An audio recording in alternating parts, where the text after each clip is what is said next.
and already compared to the aviation. And my friend Dr. Austin, and today we will talk about 2 interviews to turn on into Xiamen communications. So this aircraft, the first aircraft is discussed with Portabella is this Airbus A330-300. This was published in Alpha, and this number 612. This aircraft is compared to the job and she suffers a hypertrophy.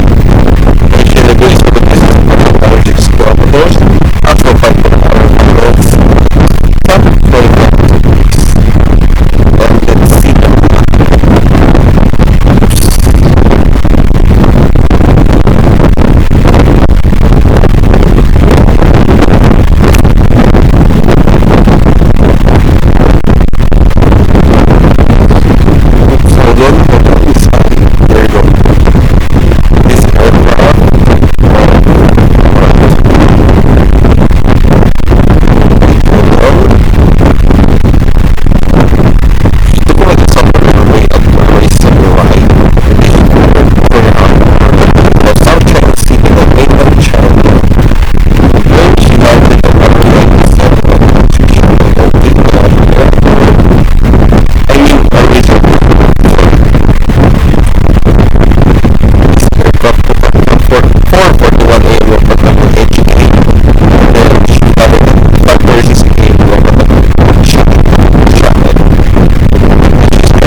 Which is